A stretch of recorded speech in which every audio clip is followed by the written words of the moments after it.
All right, there, Steve Says Boom fans here on my little YouTube channel. Again, it's been crazy, so it's been a while.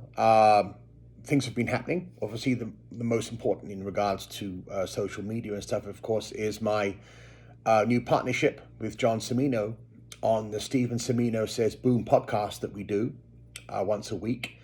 I'm very excited about that. And that there is a real fun podcast. It is just really a lot of fun, lighthearted. I don't think we're going to delve into too much seriousness right now, especially in regards to the modern comic market, because John Cimino he's out of the modern comic. He hasn't read anything new since 2000 or even before. So, what does that mean for this little channel here on Steve Says Boom? Well, I want to start talking about some more significant, controversial, contemporary subjects, which,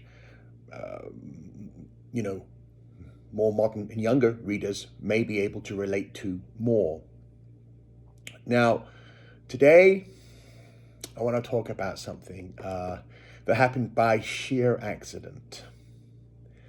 A while ago, actually, like quite over a year ago, I was at the store, and I decided to jump in and volunteer and do some restocking in the back issue bins of modern material. And there was a big pile, a big long box of Captain America, which weren't in order. They were just willy-nilly in the box. And I was lost. I had no idea what books were from what volume. And there I was actually embarrassed. And I had to stop after a while because I was having to open up each book, and take a look at the volume. Go, that's 2005 to 2011. So annoying, which made me think, it's like a barrier. Why would anyone try to put together a long run of Captain America if they were beginning now? Let's say they went off and, they saw the Captain America movies on TV. They're like, wow, Captain America, I love Captain America. And then they took the next step, which I don't know if it happens much these days. They went on to the local comic shop. They actually looked it up, went down there, jumped in the car, went down to their local comic shop, walked up to the counter and asked the question, hey, do you have any Captain America? I love Captain America. Where shall I start? What shall I do?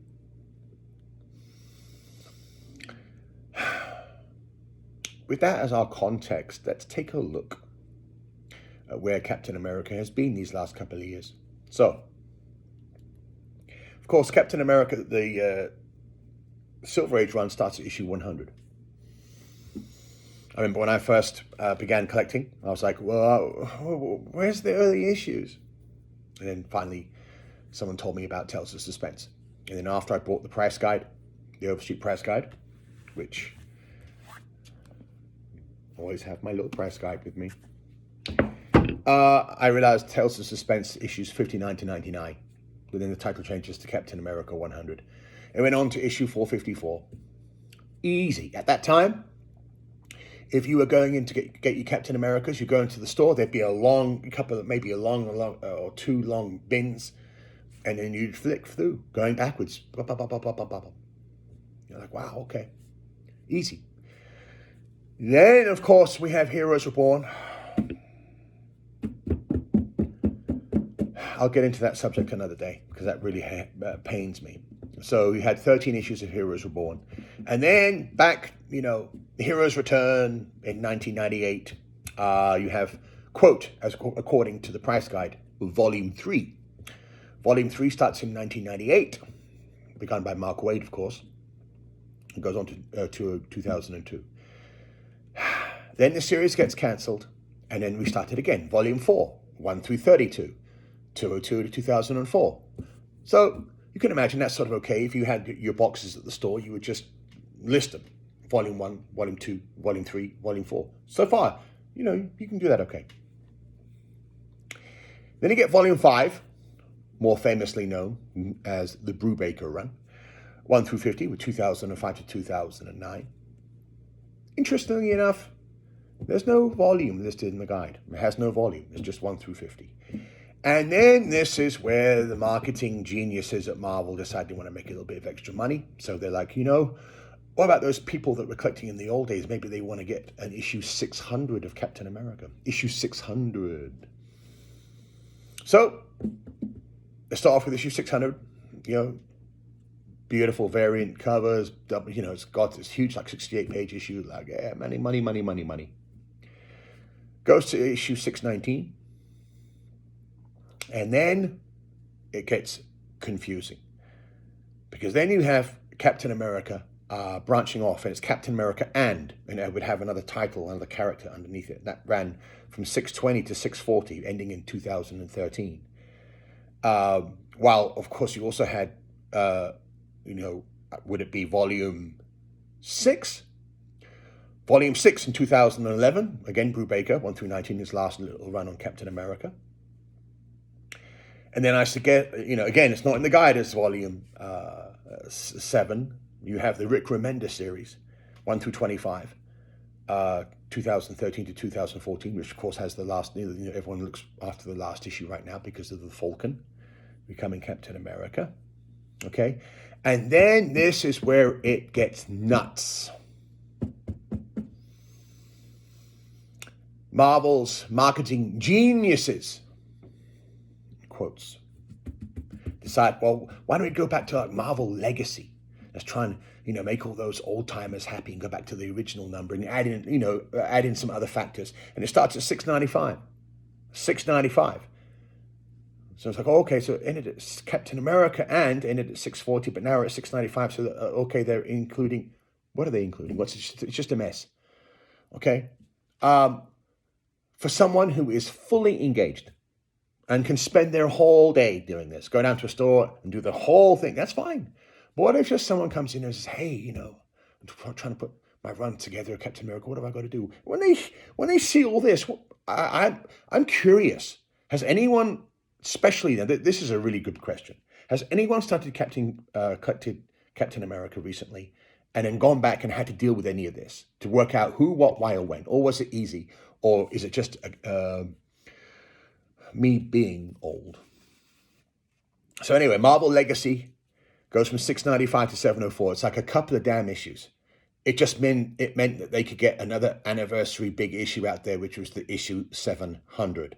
Marketing, money, variants, the usual crap. Okay, and then it starts again, of course, in the 2018 series. That's the series that's actually running today. Issue 1 up, of course, issue 1, 12,000 different variants of issue 1. And in between that, in 2015, you had the all-new Cap, which was Falcon, which only ran 6 issues. Look at it. That's a mess. That's a mess. And I must admit, I don't know whether I would have been tenacious enough as a youngster to deal with this. It is just a giant mess, and just goes to show you that in the rush to make a quick buck, to make that money, the marketing department and everyone, the powers that be, have sort of ruined this.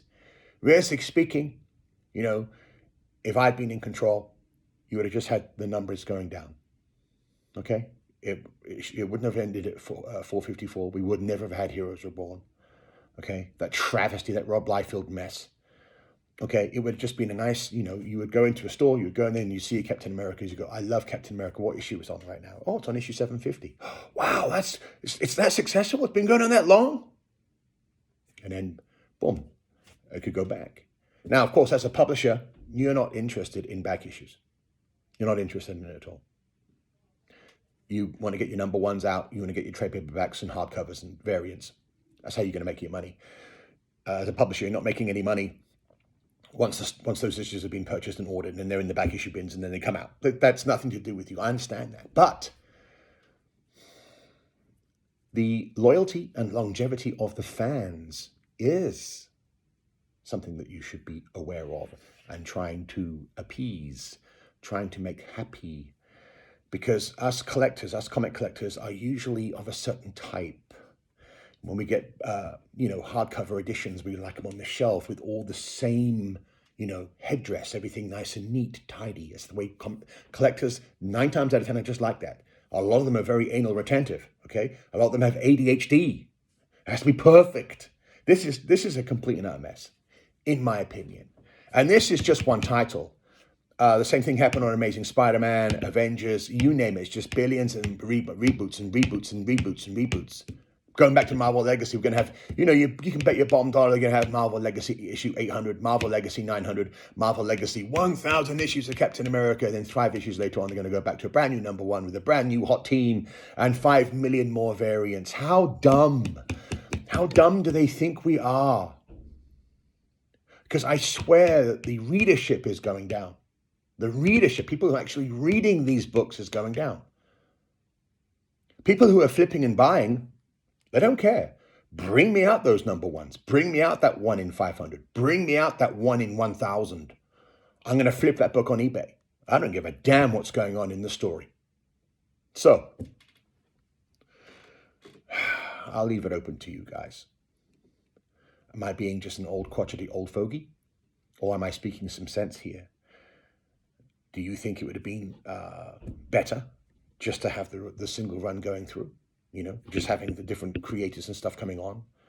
So you could say, oh, at the time, issue 500 began the Brubaker run. Oh, remember those issues of 500s? Yeah.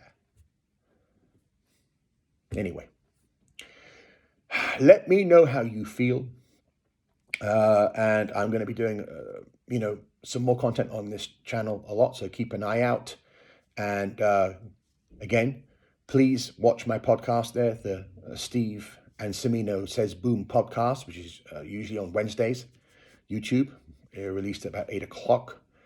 And, if you are a comic purchaser, I do sell comics, of course, via Torpedo on my claim sales, usually Monday, Thursday, and Friday between 2 and 4.